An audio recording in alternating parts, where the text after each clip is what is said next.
नमस्कार, स्वागत है आप सभी का रियल पावर न्यूज में। मैं हूं आपके साथ अंशित यादव। आइए करते हैं तमाम बड़ी खबरों की। शिक्षकों द्वारा ई अटेंडेंस व्यवस्था के विरोध के बीच राज्य सरकार ने स्पष्ट किया, इस मामले में सर्वोच्च न्यायालय के निर्देशों का पालन किया जाएगा। प्रदेश के मंत्री राव उदय प्रताप सिंह ने कहा कि अटेंडेंस से जुड़ा मामला सुप्रीम कोर्ट तक पहुंच चुका है और सरकार को न्यायालय से आवश्यक निर्देश प्राप्त हुए हैं। मंत्री ने कहा, सरकार न्यायालय के आदेशों के अनुरूप कार्रवाई करने के लिए प्रतिबद्ध है और इसके लिए आवश्यक तैयारियां की जा रही हैं। उन्होंने कहा, संबंधित विभाग निर्देशों के अध्ययन और उनके प्रभावी क्रियान्वयन पर काम कर रहे हैं। ई अटेंडेंस व्यवस्था को लेकर प्रदेश के विभिन्न शिक्षक संगठनों ने अपनी आपत्तियां और मांगे सामने रखी।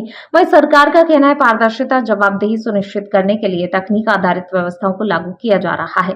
राव उदय प्रताप सिंह ने कहा कि सरकार सभी पक्षों को ध्यान में रखते हुए आगे बढ़ रही है, लेकिन सर्वोच्च न्यायालय के निर्देशों का पालन करना उसकी प्राथमिक जिम्मेदारी है। मामले को लेकर आगे की प्रक्रिया न्यायालय के निर्देशों और प्रशासनिक तैयारियों के अनुसार ही की जाएगी। कोई नहीं, हर एक को 10 बजे जाना है, शाम के 5 बजे आना है। उस जाने आने की प्रक्रिया में जो बाध्यता है, जो नियम है सरकार के, उनकी पालन करने की जिम्मेदारी उनकी है।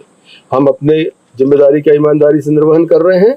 हमारे माननीय शिक्षकगण अपनी ईमानदारी से निर्वहन 98% हमारे अतिथि शिक्षक और 90% से ऊपर हमारे शिक्षक ये अटेंडेंस लगा रहे हैं। मतलब बहुसंख्यक शिक्षक वर्ग ये अटेंडेंस में उसकी सहभागिता है। कुछ लोगों के कारण ये इस चीजों को नहीं रोका जा सकता।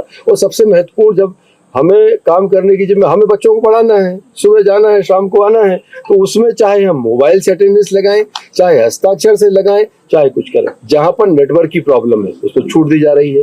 जहाँ बीमारी आदि की समस्याएं हैं, खासकर महिलाओं के साथ, उसमें हमने उनको विशेष किस्म की छूट दी है। और आज अतिथि शिक्षकों के संबंध में जो 90% अटेंडेंस के बाद ही अतिथि शिक्षक बनेंगे, उसमें हमने आज इसमें जो राइडर्स लगे हुए थे उनको थोड़ा सा उसको छूट देने का काम किया है। ऐसी महिलाएं जो गर्भावस्था में थी, मैटरनिटी लीव पे थी, या किसी किस्म की विसंगति थी परिवार में, उनको हम इसमें 90% की जो नए अतिथि भर्ती में मानता है वो है मापदंड है, उसको हम थोड़ा शिथिल कर रहे हैं।